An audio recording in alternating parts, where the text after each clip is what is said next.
Welcome back, everyone. We're going to continue our look at the Taylor series and the Taylor polynomial with some helpful tips that you might find for the AP test. Let's get started. So this is just a little bit of background about this entire section, but on the intersection of the intervals of convergence, so if you have two series and they have different intervals of convergence, but they do have an intersection, a common place of their intervals, then Taylor series can be added, subtracted, and multiplied by constants and powers of x.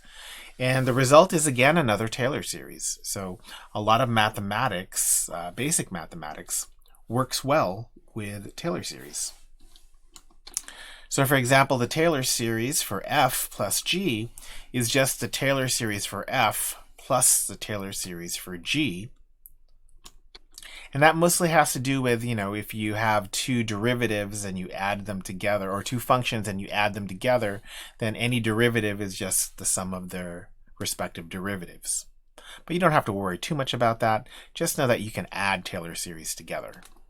So for example, and we'll see much more of this, if you want the Taylor series of 1 plus cosine 2x over 2, then you just need to substitute the 2x into the Taylor series for cosine, add 1, and then divide by 2.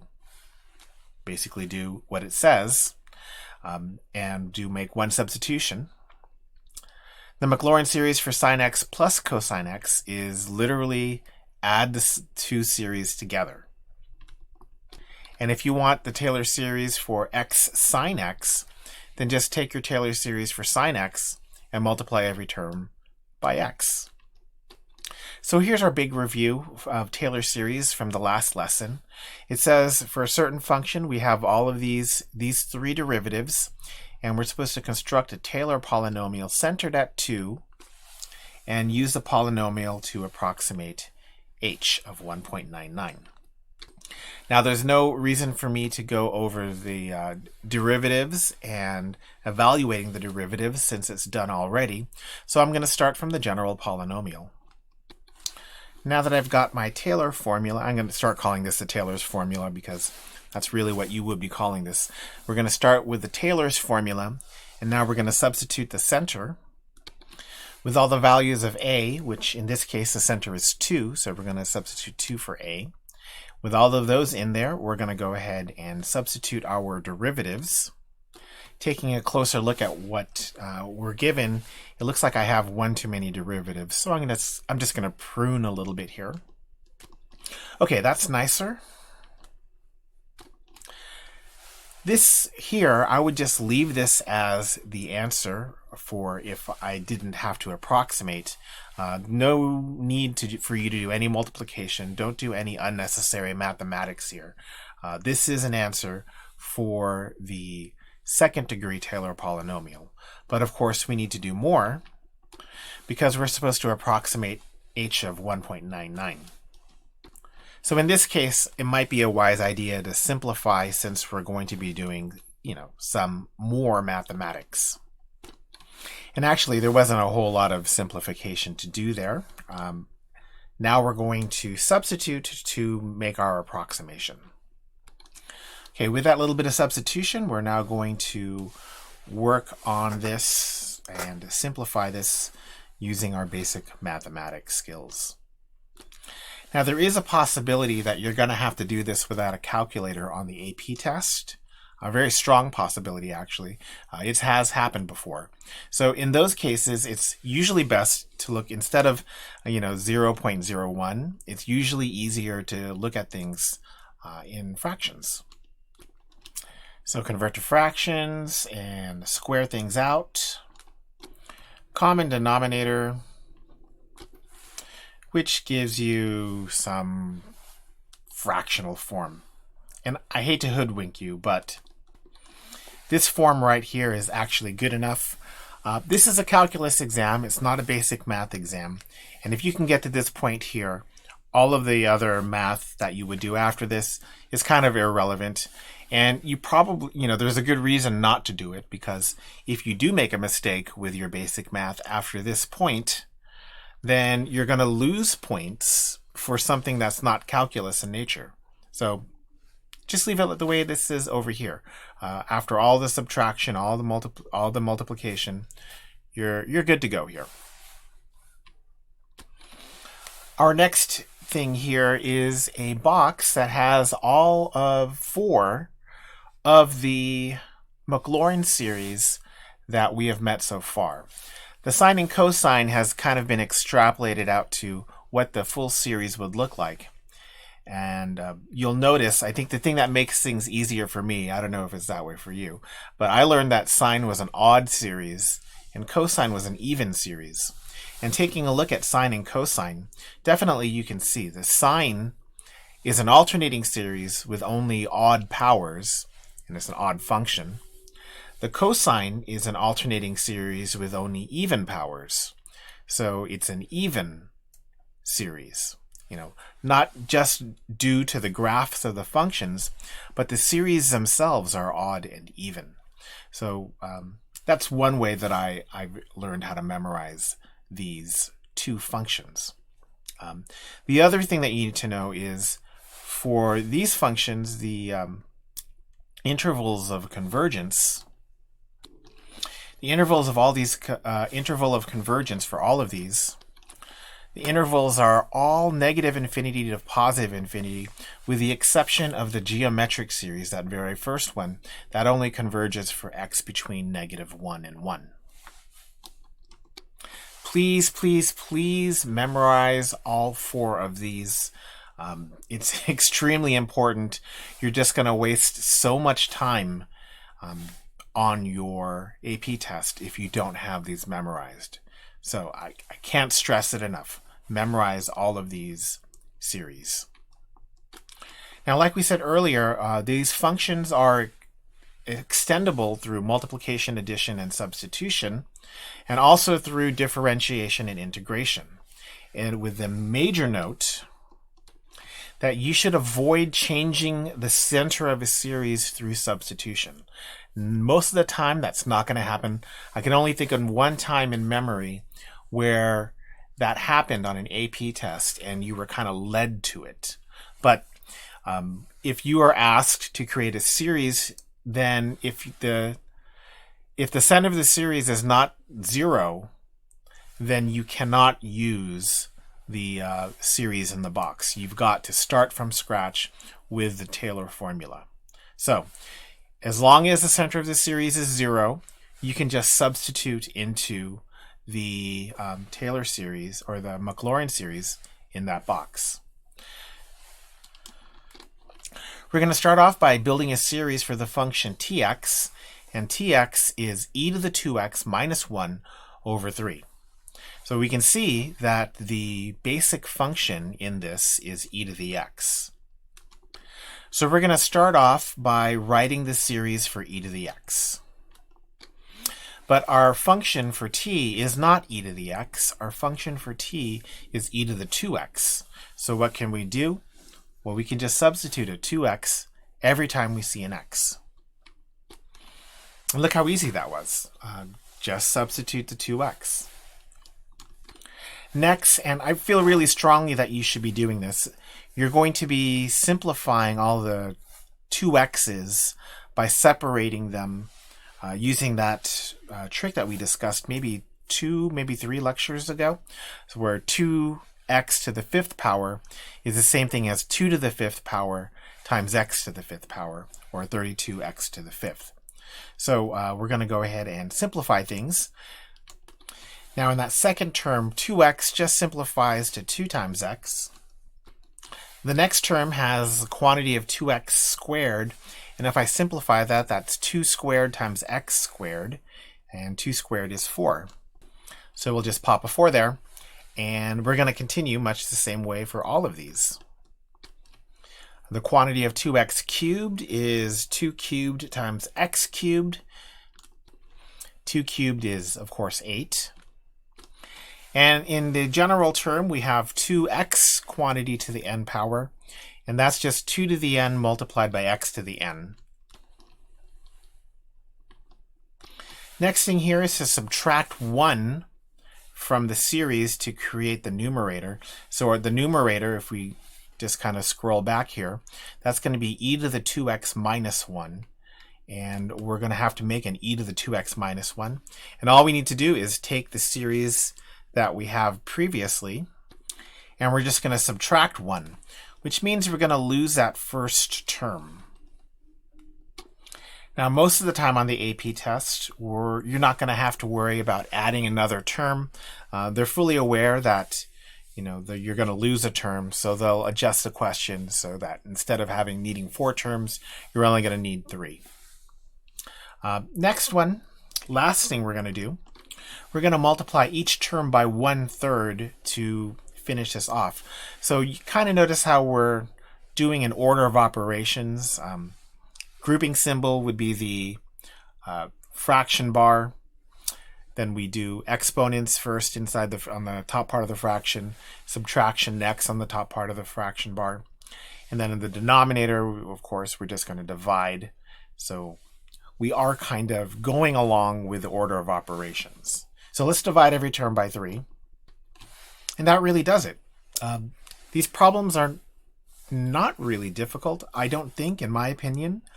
You just have to follow along with the mathematics, and don't do anything that kind of violates mathematics. If you subtract 1 from one side, then you subtract 1 from the other side. If you multiply one side by 1/3, you multiply the other side by 1/3. So you kind of start off with one of the basic Maclaurin series, and then you kind of craft it into the series that they're asking you to get. This process actually happens quite a bit on the AP test. I see it a lot in the free response section especially. So we're going to practice this with the question. Find the first 3, and it should say non-zero, but the first 3 non-zero terms and the general term for the series that approximates cosine of 2x over 2. Now our base function here is going to be cosine, so we're going to write down the series of cosine. If you need to scroll up or go back up to the box because you haven't memorized cosine, that's totally fine for now, but make sure you memorize the cosine series. So here's our cosine series. And then the next step, okay, every time I saw x, I changed it out with a 2x in parentheses so I don't make any, crazy algebra errors. Since I did substitute into x and we have powers of those, we're going to have to simplify all of those powers. Now 2 squared and 2 to the 4th power are not that big of a deal, but the one that I want to highlight for you, 2x to the 2n, you've got to take that 2 squared and or the 2n and give it to the 2. So that's 2 to the 2n multiplied by x to the 2n. Now 2 to the 2n is the same thing as 4 to the n power, or 2 squared to the n power. So optionally, you can change that to 4 to the n power. Now it's not a deal breaker if you decide not to do that, but that is an option here to make things look a little bit smoother. So we're almost finished here, and if I want to get cosine of 2x over 2, then I need to take the series for cosine 2x and then multiply everything by 1/2. Multiply all the terms by 1/2. Now there's no need for you to actually multiply out, like you don't have to make 4x squared over 4, nor do you have to simplify that. Just leave it the way it is. That's just you don't want to spend more time doing mathematics that is unnecessary to get the correct answer. So here's our answer. Not bad, right? Just a few basic mathematics things, and you've got a pretty complex series. You just got to know what to do and what order to do them in, I guess. Now, another common question that you're going to see on an AP test is, given a Maclaurin series, what is the value of a specific derivative? So in this case, all you need to do is find the correct term, make it equal to the corresponding term in the Taylor formula, and then solve. So let's take a look at this example here. It says if f of x equals 2 plus 2x minus 3x squared plus 5 over x cubed minus 9 halves x to the fourth, what's the value of the third derivative evaluated at 0? Okay, so that said third derivative, so what I'm looking for is the term from the Taylor series that has a third derivative. And of course, that's the third ordered term. Now that I know which term has the third power or the third derivative, I'm just going to make it equal to the, in this case, a Maclaurin polynomial, since the center is 0. I'm going to make it equal to the general form of the third polynomial of the third ordered term of the Taylor polynomial. So 1 over 3 factorial multiplied by the third derivative evaluated at 0 multiplied by x cubed, that's equal to 5x cubed. Now you just solve. Since the two terms have the same order, we don't actually need the x cubed part because they have to be equal to each other, or the coefficients of the same ordered term have to be equal to each other. I've gone ahead and I've simplified 1 over 3 factorial into 1 over 6. And then, wow, the algebra just says that the third derivative evaluated at 0 has to be 30. You know, really there wasn't a whole lot of math involved. I just needed to know where to look, and I needed to know which term to use. The mathematics itself is not difficult. And believe it or not, this is a difficult problem for a lot of people on the AP test. Not for you though, right? So these bring us to our important ideas for the section. And the first important idea is that nobody got a 5 on the AP exam without memorizing those 4 basic Maclaurin series. Some people even memorize more, but those 4 should be enough to get you a 5. Remember that they're on page 2 of this same packet, so memorize those seriously. Always be suspicious of new series, because if you're given a series and then you're asked to find another series, chances are you can just tweak the previous series, the given series, using addition, multiplication, subtraction, division, and that will give you the series that they were looking for. So try to correspond and make the new series or the desired series from the old series. And you can even substitute for that variable. You saw earlier we substituted 2x for x, and that's fine. The only problem is, and this is going to rarely happen, I imagine, but if you need a different center, then you are probably going to be starting all over again with Taylor's formula. So be aware of that. If the series is centered at a different place, then that should signal your brain that something different is happening here. And lastly, if you're asked for a specific derivative, you're just going to equate the correct ordered term with whatever it is they're looking for and solve. So this is a pretty typical question for your check your understanding. This is something, typical from an AP test. So the Maclaurin series for f of x is 1 plus x over 2 factorial plus x cubed, plus x squared over 3 factorial plus x cubed over 4 factorial, etc., etc. Question A says to find f prime of 0 and then also find the 10th derivative evaluated at 0. This is an example of what we just did at the very last of the packet. So let's find, where would the first derivative be? Well, the first derivative will be in the first ordered term, or the first degree term. So we just match the terms. We've got f prime of 0 at 0 multiplied by x, which is from the general Maclaurin polynomial. That's going to be equal to x over 2 factorial, and that comes from f of x. And without a whole lot of work, you can see that f prime of 0 is equal to 1/2. Now for the 10th ordered derivative, we're going to have to use the formula over here in order to get the correct ordered term. So we need the power of x to be 10, and in our formula we have x to the n power. So we're going to let n be equal to 10, and we're going to find that term. So making x equal to 10, n equal to 10, we've got that the 10th ordered term in the general Maclaurin polynomial is equal to x to the 10 over 10 plus 1, or just 11 factorial. And now we just have to solve. X to the 10 power, those are the same on both sides, so we don't even need to look at those. And by multiplying the 10 factorial on both sides, we get that the 10th derivative evaluated at 0 is 10 factorial over 11 factorial, which simplifies into 1 over 11. Part B says that g of x is equal to x times f of x, and we're supposed to write the first 3 non-zero terms and the general term for the Maclaurin series for g of x.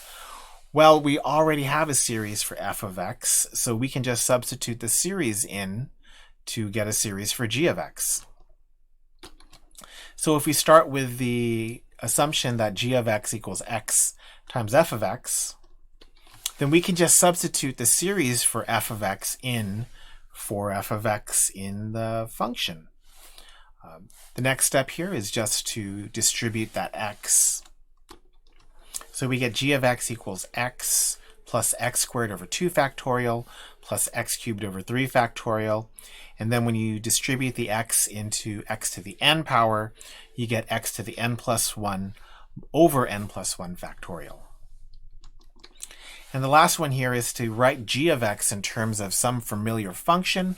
We don't know what that familiar function is, but it's probably something we know. And the trick here is that you have to think about the 4 functions that I asked you to memorize. And taking a look at g of x, what does that most remind you of?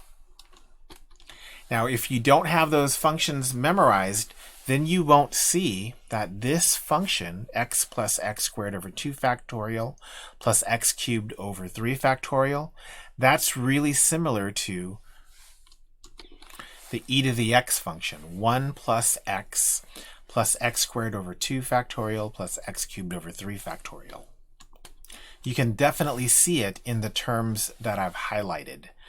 Now the general term, the question doesn't say anything about the general term, so I'm not even going to worry about it. Now the next thing to do here is just to do some algebra. So I'm going to subtract 1 from both sides of this equal sign.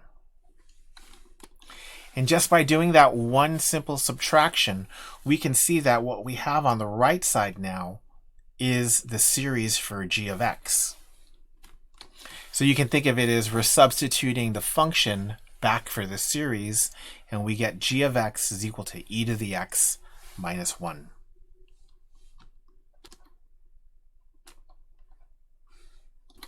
So that's our series for today. Hopefully, this kind of put a lot of the tricks of the AP test right in front of your face, so you know exactly what to expect when you see these Taylor series problems on your AP test. So with that, good luck to all of you, and we'll see you next time.